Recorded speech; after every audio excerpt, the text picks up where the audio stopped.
Hello children. Today I will start lesson 7, the Mughal Empire children. Yes, there were 3 empires in the history of India children.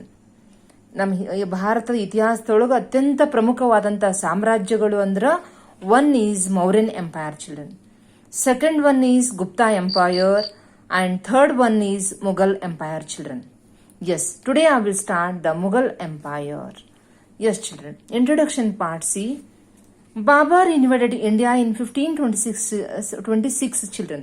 Babur ಭಾರತದ ಮೇಲೆ ಯಾವಾಗ invade ಅಂದ್ರೆ ಆಕ್ರಮಣ ಮಾಡಿದ, ಯಾವಾಗ ಅಂದ್ರೆ in 1526 and after overthrowing the Delhi Sultanate established the Mughal rule children. In this lesson the reign of Akbar and Aurangzeb are described children. Akbarನ ಆಳ್ವಿಕೆ, ಔರಂಗಜೇಬನ ಆಳ್ವಿಕೆ, their administration and contributions to culture are also explained children.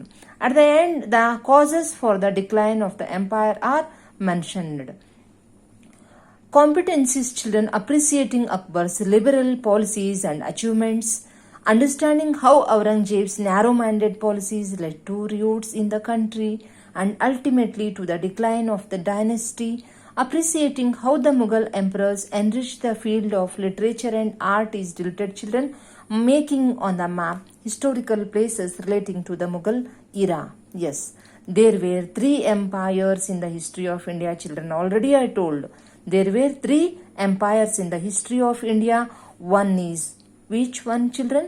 Mauryan, Gupta and Mughal. The founder of the Mughal dynasty was Babur children. ಈ Mughal ಎಂಪೈರ್ದು founder ಯಾರು, ಸಂಸ್ಥಾಪಕರು ಯಾರು? ಬಾಬರ್.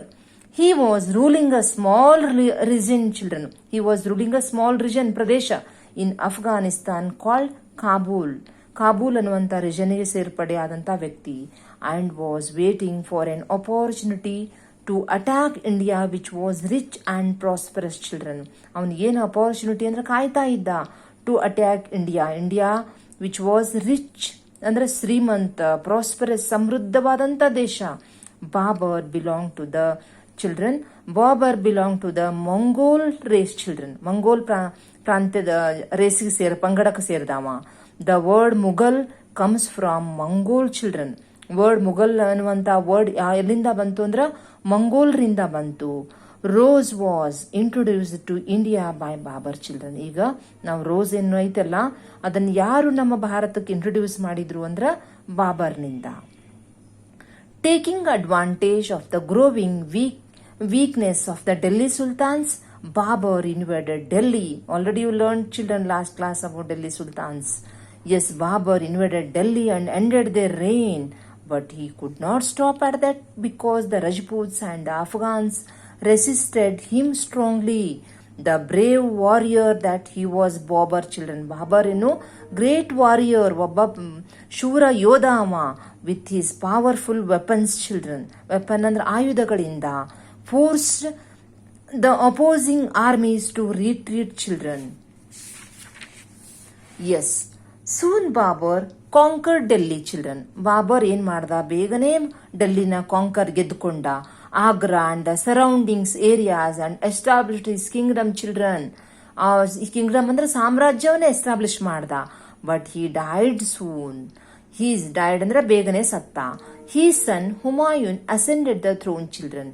ಬಾಬರ್ ನಂತರ ಅವನ ಮಗ ಹುಮಾಯೂನ್ ಏನ್ ಮಾಡ್ದ, ಆ ಸಿಂಹಾಸನ ಏರ್ದ. Humayun manage to overpower his enemies in the beginning children. Starting ಅವನ ಎನಿಮೀಸ್ ಅಂದ್ರೆ ವೈರಿಗಳನ್ನೆಲ್ಲ ಮ್ಯಾನೇಜ್ ಮಾಡ್ದ. He had to face defeat at the hands of the Afghan chieftain children. Chieftain, this meaning also I told you, Mukyastha, Sher Shah Suri. Having lost his kingdom, he fled to Persia and stayed there for 15 years children. When you will come to 9th standard, you will learn everything. When the Afghan rule in India weakened, Afghan rule ಏನಿತ್ತಲ್ಲ India ಒಳಗ weakened ಇತ್ತು, ಅಶಕ್ತವಾಗಿತ್ತು. Humayun invaded India and conquered Delhi. ಮತ್ತೆ ಹುಮಾಯೂನ್ ಮಾಡ್ದ, Sher Shah Suri Afghan rule weaken ಆದಾಗ ಮತ್ತೆ Humayun invaded. They didn't stop their struggle children and conquered Delhi. However, he died within a short period thereafter. After Humayun, his son came Akbar. Humayun's son Akbar had always aspired to build a vast empire in India, children. We should get a aspire. Nimgu first rank you should get, you should score. So that is aspire. Every person should have. ಆ ಥರ ಅಕ್ಬರ್ಗೂ ಒಂದು aspire ಇತ್ತು. ಏನು? To build a vast empire in India. With this intention he tried to pursue the mighty Rajput kings to support him. Some among them joined hands with him, but Rana Pratap Singha of Mewar opposed Akbar, children. He was a proud and brave warrior, children. Rana Pratap Singha. Later a fierce battle, fierce ಅಂದ್ರೆ ಉಗ್ರವಾದಂಥ battle ಆಯಿತು. ಯಾರ ನಡುವೆ?